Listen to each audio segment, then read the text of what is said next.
하는데요. 오늘 말씀의 주제는 자비입니다. 자, 질문을 먼저 하나 해볼게요. 자, 여러분은 저도 비롯해서 마찬가지입니다. 여러분은 여러분 자신을 생각할 때 나 정도면 그냥 그럭저럭 사는 사람이지 이렇게 생각하시나요? 아니면 나는 참 불쌍한 사람이다. 그래서 나는 누구의 도움이 없이는 살 수 없는 사람이다. 이렇게 생각하십니까? 1번이세요? 2번이세요? 다시 한번 질문하면 여러분들이 주위를 돌아보면 나보다 불쌍한 사람들이 많아서 정말 도와주고 싶다 이런 생각이 드는지 아니면 누가 나 좀 도와줄 사람 없나요? 누가 나 좀 도와줄 사람 없나요? 이렇게 찾으시는지 그쵸? 예, 한번 생각해 볼 만하죠? 우리가 아무리 어렵다고 해도요 우리 주변을 돌아보면 더 어려운 사람이 많아요. 그렇죠?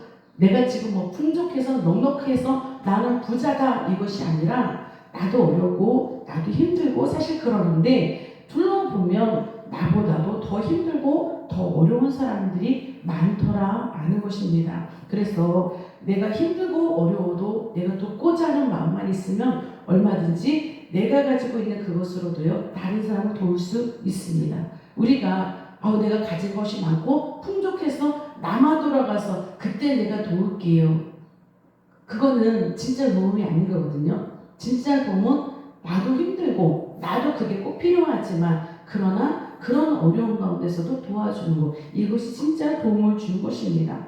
자, 그런데 내가 정말 돕고자 하는 그런 마음만 있으면 나보다 더 어려운 사람 얼마든지 도울 수 있습니다. 그런데 이제 중요한 건 그거죠. 나에게 그런 마음이 있는가? 나에게 그런 마음이 있는가? 그래서 사람은요 어려움에 처한 어떤 사람을 봤을 때 두 가지 반응을 보일 수가 있다는 거예요. 한 사람은 그냥 안타깝다 이렇게 그냥 지나가는 사람, 그래 분명히 안타까워 이렇게 보고 지나가는 사람이 있고요. 또 다른 사람은 그 사람에 다가가서 손을 내미는 사람이 있다는 거예요. 자, 차이는 뭔가 하면 그 마음속에 정말 그 힘든 사람을 불쌍히 여기는 마음이 있는가, 긍휼히 여기는 마음이 있는가라는 것입니다. 자, 이런 마음을 성경에서 뭐라고 얘기하는가? 자비라고 얘기해요. 성경에서는 이런 불쌍히 여기고 긍휼히 여기는 마음을 자비라고 말합니다. 이 자비라는 거는요 그냥 단순히 안 됐어 이렇게 단순한 마음, 착한 마음, 그냥 도와줄까 이런 동정심이 아니라 진정한 자비는 뭐냐면 다른 사람의 아픔을 내 아픔처럼 받아들이고 행동으로 나타내는 사랑이다 라고 정의하고 있습니다. 자, 오늘 본문을 읽은 누가복음 10장에 나오는 선한 사마리아 사람은요 바로 성령의 열매인 자비가 무엇인지 가장 잘 보여주는 그런 인물이라고 볼 수가 있습니다. 그냥 자비가 아니라 그냥 보통 불쌍히 여기는 마음 이런 것이 아니라 성령의 열매로서 자비, 그러니까 성령의 열매로서의 자비를 가장 잘 보여주는 사람이다라고 소개하고 있습니다. 자, 예루살렘에서 여리고로 내려가던 사람이 강도를 만나 거의 죽게 되었습니다.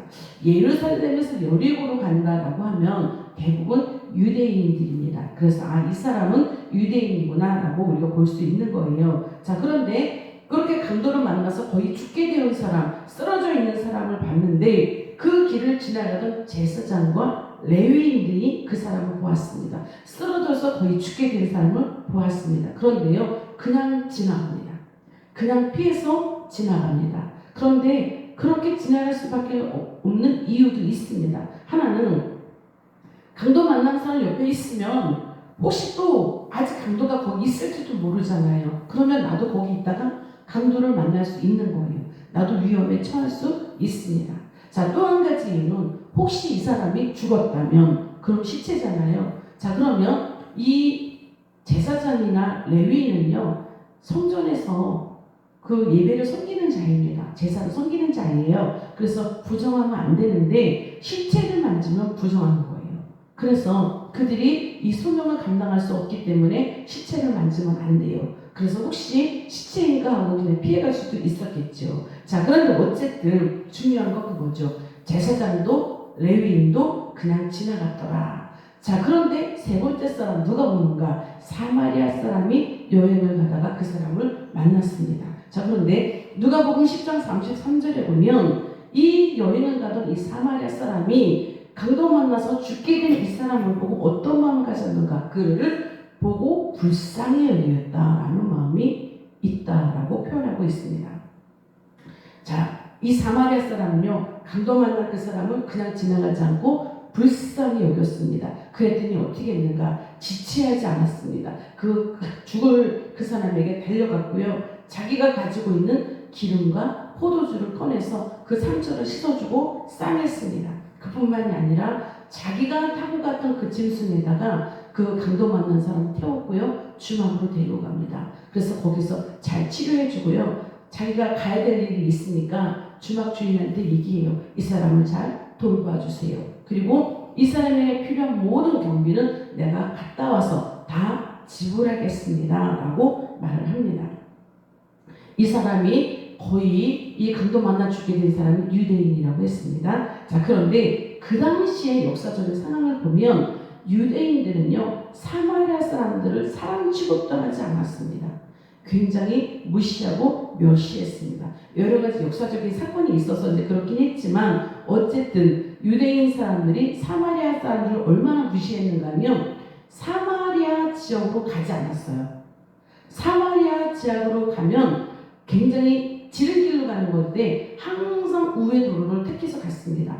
그러니까 사마리아 사람 만나고 싶지도 않고 그 땅 지나가고 싶지도 않고 이것이 이제 유대인들의 생각인 거예요. 그래서 그 길이 험하고 비탈길이 있고 광야를 지나가는 이런 예루살렘에서 여리고 지역을 지나갔다는 거죠. 그런데 그 사람이 지금 강도를 만났다는 거예요. 자, 그런데 이 사마리아 사람은 그렇게 자기들을 무시하고 업신여겼던 유대인, 그 사람이 지금 죽게 생겼는데요. 지금 오늘 본문에 나온 이 사마리아 사람한테 그 강도 맞아 죽을 지경에 있는 그 사람이 유대인이었는지 아니었는지 그게 중요하지 않았다는 거죠.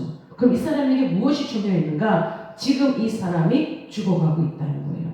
지금 이 사람이 유대인인가 아닌가? 그것보다 더 중요한 거, 이 사람이 지금 죽게 생겼다. 그러고 이 고통이 마음으로 왔습니다. 어떤 마음인가? 그냥 그 죽어가는 사람이 불쌍히 여긴 거예요. 불쌍히 여깁니다. 그래서 살려야겠다는 마음으로 그 사마리아 사람이 움직인 거예요.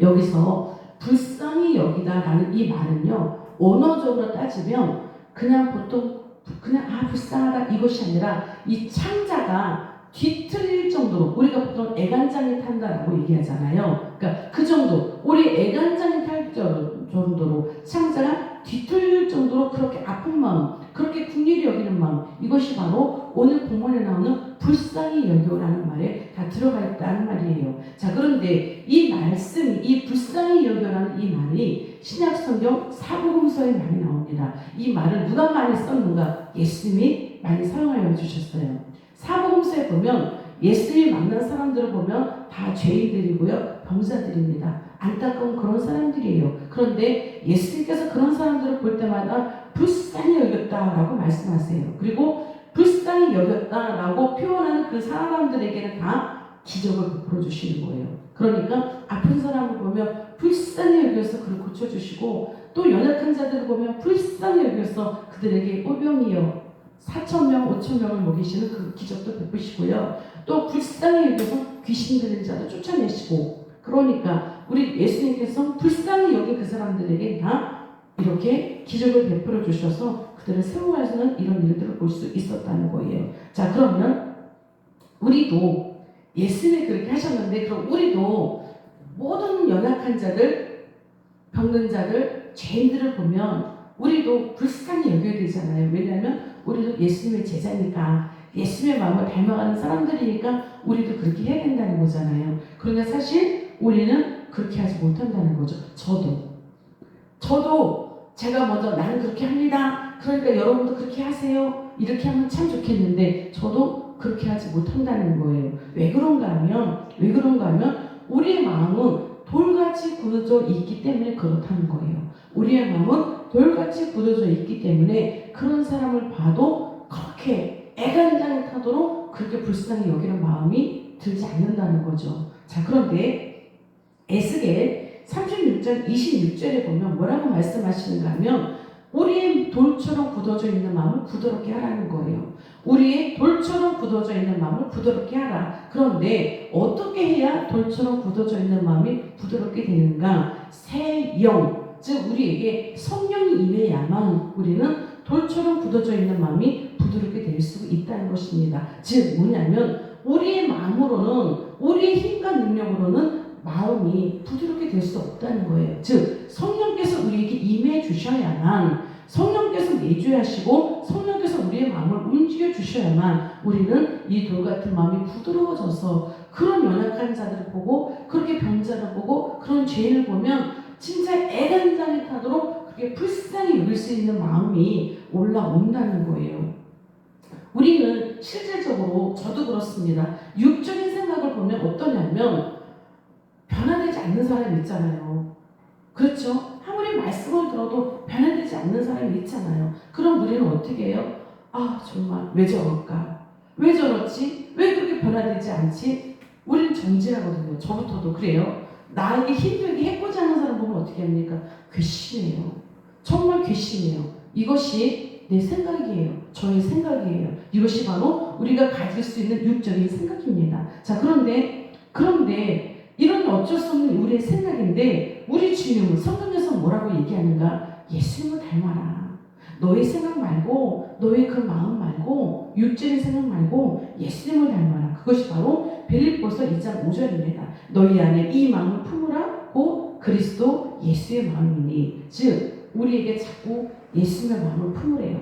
예수님을 닮아가래요. 왜냐하면 우리의 마음은 굳은 마음이라서, 돌같이 굳은 마음이라서 절대로 괘씸하게 여길 뿐이지, 정죄할 뿐이지 그렇게 불쌍히 여길 수 없는데, 예수님은 어떤가 하면 계속 안타까워하신다는 거예요. 죄를 봐도 왜 저럴까? 왜 저렇게 변하지 않지? 이것이 아니라 쯔쯔쯔쯔 그냥 불쌍히 여기고 왜 저렇지? 안타까워하고 이런 마음을 가지라는 거예요. 그러니까 여기서 우리가 우리의 생활과 신앙에서 이제 부딪힘이 오는 거예요. 그래서 우리가 힘든 거거든요. 그래서 말씀대로 살아가고 말씀에 순종하는 것이 그래서 힘든 거예요. 우리가 이런 말씀을 다 따라갈 수가 있으면 부딪힐 게 없지요. 말씀에 순종하는 거 너무 쉽지요. 그런데 왜 우리가 말씀에 순종하는 게 왜 어렵습니까? 이런 부분에서 우리 행할 수가 없는 거예요. 행할 수가 없는 거예요. 난 저 사람을 용서할 수 없고, 난 저 사람을 이해할 수가 없고, 왜 저러지? 왜 저러지? 어떻게 정말 남이, 다른 사람이 배려를 베푸는 건 왜 그걸 이해하지 못할까? 그리고 오히려 그런 것들을 이용을 할까? 우리가 이런 걸 생각하면 어떻게 그 사람을 불쌍히 여깁니까? 괘씸하죠. 상대도 하고 싶지 않아요. 이것이 저의 본 마음이고 우리의 육적인 마음이고 여러분의 생각일 수도 있어요. 그런데 우리는 말씀대로 살아가려고 애를 쓰고 몸부림치는 사람들이잖아요. 그렇죠? 그런데 말씀으로는 뭐래요? 그렇게 하라는 거예요. 그래서 우리가 오늘 이 새벽에도 이런 몸부림이 있어야 된다는 거죠. 나는 할 수 없습니다. 나는 그 사람 괘씸합니다. 용서할 수 없습니다. 어떻게 나를 그렇게 이용합니까? 그런데 말씀대로 가면 어떻게 해요? 왜 그런가? 왜 변화되지 못하는가? 그래서 더 기도해줘야 되고 불쌍히 여기고 안타까운 마음으로 그들을 바라보라는 것입니다. 그리고 오늘 본문에 나오는 이 자비는 그건 거예요. 아 정말 불쌍하구나. 여기서 끝나지 말라는 거죠. 행동으로 옮겼을 때가 바로 자비라는 거예요. 이 선한 사마리아 사람이 강도 만나서 죽게 된 사람을 보고 아 불쌍하구나 찌찌찌찌 그러고 그냥 지나갔다면 이 사람이 자비로운 사람이다 라고 말할 수 없다는 거죠. 그런데 이 사람은 어떻게 했는가? 가까이 갔고 자기가 가지고 있는 기름과 포도주를 꺼내서 그 상처를 씻어줬고 상처를 싸매줬고 주막까지 데리고 갔고 거기서 치료해줬고 자기가 이 그 값까지 다 지불해줬고, 즉 자비는요 불쌍한 마음을 넘어서 행동까지 옮겨지는 것이 그 사람이 바로 자비다라고 말씀하고 있습니다. 그러면 예수님은 어떻게 하셨는가? 예수님도 그런 사랑을 하셨다는 거죠. 하늘에서 보실 때 정말 인간들이 불쌍하다, 그렇게 불쌍하게만 여기신 것이 아니라 실제로 이 땅에 내려오셨습니다. 그래서 십자가를 지셨고요, 피 흘리셨고요, 대가집을 우리를 위해서 그 값, 죄값 다 지불해 주셨다는 거예요. 그래서 우리가 예수님을 닮아가는 자라면 마음으로만 불쌍한 것이 아니라 행동까지. 그래서 마음으로 하는 사랑은 중요하고요. 더 중요한 게 뭐냐면 손과 발로 하는 사랑이 더 중요하다. 이것을 오늘 본문을 통해서 자비가 이런 것이다 라고 말씀하고 있습니다. 오늘 누가복음 10장에서 사마리아인은요 예수님을 상징해요. 그냥 착하게 살아라 이것이 아니라 예수님처럼 이렇게 해라. 예수님의 마음을 품어라 이것입니다. 그러면 강도맞는 사람은 누구를 의미하는가? 강도맞는 사람은요 죄로 죽을 수밖에 없는 우리 모든 인류를 상징합니다. 자, 그렇다면 제사장과 레위인은요 무엇을 상징할까요? 인간의 노력과 율법을 상징합니다. 인간이 아무리 노력해도요 또한 율법으로 아무리 해도 사람 고칠 수 없습니다. 사람 구하지 못합니다. 그럼 뭐냐? 어떻게 해야 되는가? 예수님처럼 해라. 실질적으로 말씀에서 끝나는 것이 아니라 더 나아가라. 행동으로 옮겨져라. 내가 비록 손해볼지라도 다른 사람을 보면 아우 저 어리석은 자라 왜 그렇게 바보같이 살아? 정말 바보 같은 사람 누가 살았어요? 예수님이 정말 바보같이 사신 거예요. 육적으로 본다면 왜 십자가에서 왜 죽으세요? 살 수 있는데. 그런데 우리가 예수님을 닮아가는 자라면 우리가 세상적으로 볼 때 어리석을 수 있고요. 지혜롭지 못할 수 있다는 거예요. 그런데 성경은 계속해서 말씀하십니다. 진정한 자비가 뭐냐? 내가 손해볼지라도 누가 나를 바보 같다, 어리석다 말할지라도 그것이 성경에 맞으면 순종하고요. 그것이 말씀이라면 그렇게 할 수 있도록 내 뜻과는 부딪히지만 내 뜻 내려놓고 주님의 뜻을 닮아가서 자비, 행동까지 옮기는 그 사랑, 불쌍히 여길 수 있는 그런 마음. 내 힘으로는 안 되지만 성령의 열매로 성령께서 역사하셔서 열매를 맺으시는 오늘 하루가 되시길 축원합니다. 작은 거 하나부터 여러분 불쌍히 여기시고요. 행동으로 옮겨보는 오늘 하루가 되었으면 좋겠습니다. 아멘. 기도하겠습니다. 하나님 감사합니다. 우리를 도와주셔서 성령의 열매인 자비를 우리를 통해서 나타낼 수 있도록 하나님 인도하여 주옵소서. 정말 우리 가운데 돌같이 굳어진 마음이 아니라 부드러운 마음을 주시길 원합니다. 이것이 내 생각과 내 힘으로는 할 수 없습니다. 내 생각으로는 모든 것이 괘씸합니다. 나를 이용하는 그 사람이 정말 괘씸합니다. 그러나 하나님, 우리 주님께서 말씀 안에서 나를 괴롭히는 그 사람까지도 자비를 베풀며 행동으로 옮기는 그 사랑을 전하라고 말씀하십니다. 왜냐하면 예수님께서 그렇게 하셨고 우리는 예수님의 제자이기 때문에 그렇습니다. 제자라면 예수님을 따라가고 그 성품을 닮아가는 사람이기 때문에 우리는 예수님처럼 그렇게 할 수 있도록 몸부림치라고 말씀하십니다. 그렇게 감당할 수 없지만 성령께서 우리를 붙잡아 주시고 능력 주셔서 오늘 하루도 자비를 베푸는 하루가 되게 하시고 무엇보다 내 주변에 있는 그 사람들을 불쌍히 여길 수 있는 그 마음을 주여 허락하여 주옵소서. 영으로 부어주셔서 오늘도 그렇게 능력 있게 살아가는 오늘 하루가 될 수 있도록 하나님 인도하여 주옵소서. 감사하고 예수님의 이름으로 기도합니다. 아멘.